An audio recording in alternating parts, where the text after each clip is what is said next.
ଚାଳକ बंधु जदि आपण गाड़ी चलाउछन किंबा गाड़ी रखिछन तेबे सतर्क होई जाओ। ଏହି ଭିଡିଓଟି ହେଉଛି 6 ତାରିଖ ବାରିପଦା ସ୍ଥିତ ତକତପୁରରେ ଥିବା ରାଧାକୃଷ୍ଣ ବୈଦ।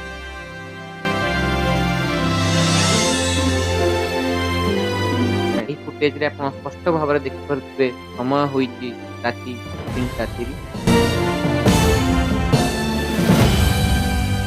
ବଏଜ ମେସ୍ ଆଗରେ ଦୁଇଟି ଗାଡ଼ି ଆସି ରହିଲା, 4 ଜଣ ପିଲା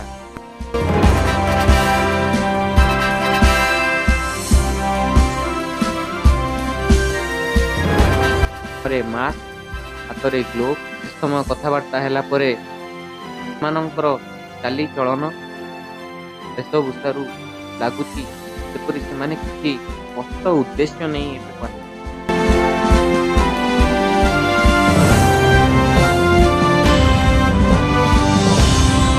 ଟିଭିରେ ରେକର୍ଡ ହେଇଥିବା ଫୁଟେଜ୍ ଆପଣ ସ୍ପଷ୍ଟ ଭାବରେ ଦେଖିପାରୁଥିବେ।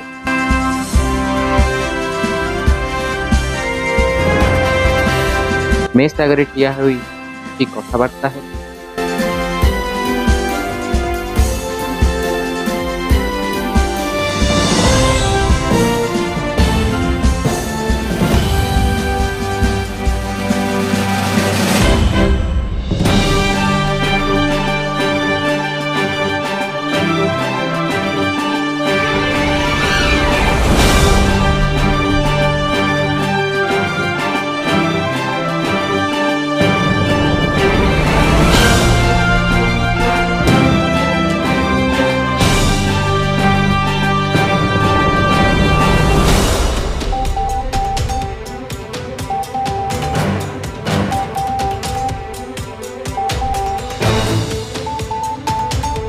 किसी समय पर से गेट भीतर को प्रवेश कर देखिपे जड़े जाई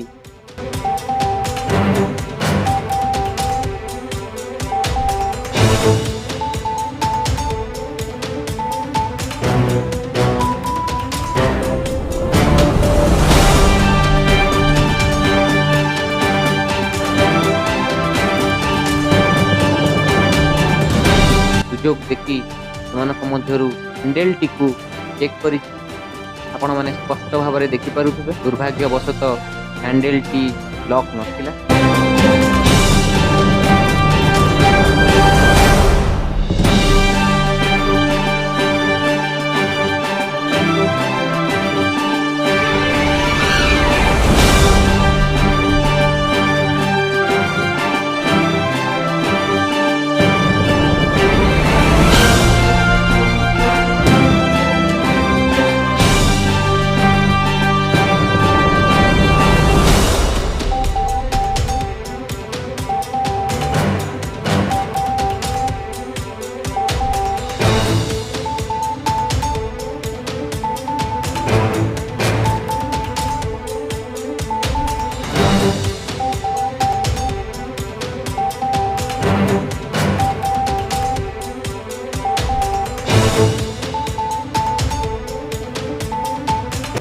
इंजिन पाखरे गोटे खड़ताल करिछि।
इंजिन पाखरे गोटे खड़ताल करिछि। तारटी को दांतरे कामुड़ी ताकू डायरेक्ट करने चेष्टा करिछि।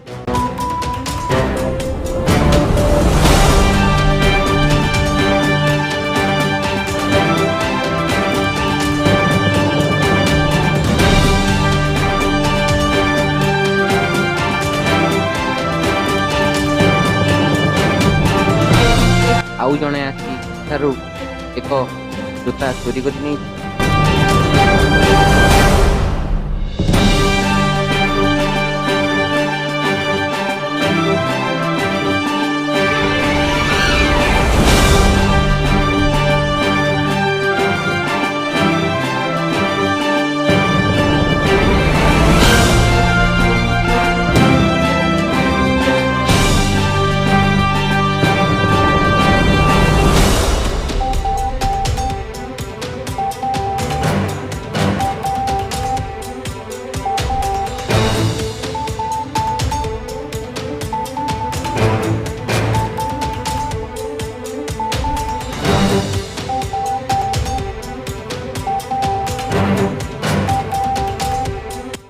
ପରେ ଦୁଇ ଜଣ ଗାଡ଼ିଟିକୁ ଠେଲି ଠେଲି ଆପଣମାନେ ଦେଖିପାରୁଥିବେ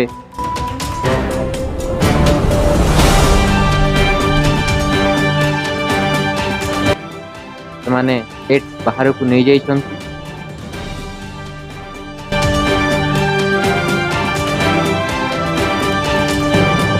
ପିଲାମାନେ ଯେତେବେଳେ ଉଠି ଗାଡ଼ି ଖୋଜିଲେ ଗାଡ଼ିର କୌଣସି ନାହିଁ। 4ଟା କି 4:30 ବେଳେ ମେସ୍ର କିଛି ପିଲା ଉଠି ଯେତେବେଳେ ବାଇକ୍ ଖୋଜିଲେ ବାଇକ୍ର କୌଣସି ସନ୍ଧାନ ପାଇଲେ ନାହିଁ। ଫୁଟେଜ୍ ଚେକ୍ କରି ଏହିପରି ରେକର୍ଡେଡ୍ ଭିଡ଼ିଓକୁ ସେମାନେ ପାଇଲେ ଏବଂ ହତବ୍ୟସ୍ତ ହୋଇ ଆଖପାଖ ସମସ୍ତ ଜାଗାରେ ବାଇକ୍କୁ ଖୋଜିଲେ, କିନ୍ତୁ ବାଇକ୍ର କୌଣସି ଚିହ୍ନ ସେମାନେ ପାଇଲେ ନାହିଁ। ଏବେ ଆମ ଗାଡ଼ିର ମାଲିକ ବା ଯାହାଙ୍କ ଠାରୁ ଗାଡ଼ି ଚୋରି ହୋଇଛି ତାଙ୍କ ମୁଖରୁ କିଛି ଶୁଣନ୍ତୁ। ଦୁଃଖର ବିଷୟ, ଆଜି ରାତି ମାନେ ତାରିଖ ହେଲା 6 ତାରିଖ ରାତି କେତେ 3:40-45 ପାଖାପାଖି ମୋର ଗାଡ଼ିଟା ଚୋରି ହେଇଯାଇଛି। ରଖିଥିଲା ଆମେ ମେସ୍ ଭିତରେ 3ଟା ଗାଡ଼ି ଥିଲା, ପଲ୍ସର ଗାଡ଼ି।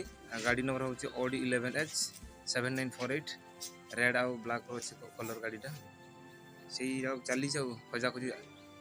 ଆପଣମାନଙ୍କ ମାଧ୍ୟମରେ ମୁଁ ଚାହୁଁଛି ଟିକେ ଆପଣମାନେ ଯଦି ହେଲ୍ପ କରିବେ ଆମମାନଙ୍କୁ ଟିକେ ଭଲ ହେବ, ସେଇଟା ଚାହୁଁଛୁ ଆଉ ସାହାଯ୍ୟ କରନ୍ତୁ ଭାଇମାନେ। ଶୁଣିଲେ ତ ଗାଡ଼ି ଚୋରି ହେବାଟା ଆର୍ଥିକ କ୍ଷତି ଏବଂ ମାନସିକ କ୍ଷତି ମଧ୍ୟ।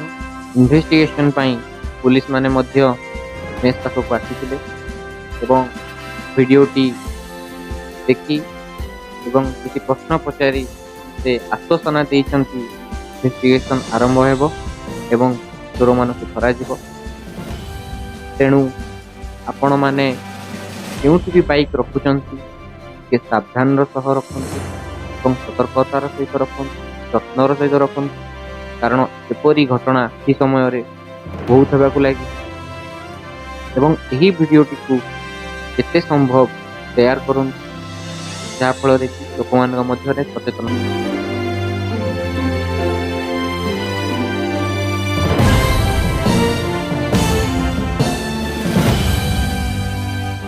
ନିଜ ଗାଡ଼ିକୁ ଯତ୍ନର ସହିତ ରଖନ୍ତୁ। କି ପାର୍କ କରୁଛନ୍ତି, ହ୍ୟାଣ୍ଡେଲ୍ ଲକ୍ କରୁଛନ୍ତି ନାହିଁ ସବୁ ପ୍ରତି ସତର୍କ ରୁହନ୍ତୁ। ଯଦି ମେସ୍ରେ ରହୁଛନ୍ତି କିମ୍ବା ଘରେ ରହୁଛନ୍ତି ଗେଟ୍ରେ ତାଲା ପକାନ୍ତୁ, କାରଣ ଏହି କିଛି ଦିନ ମଧ୍ୟରେ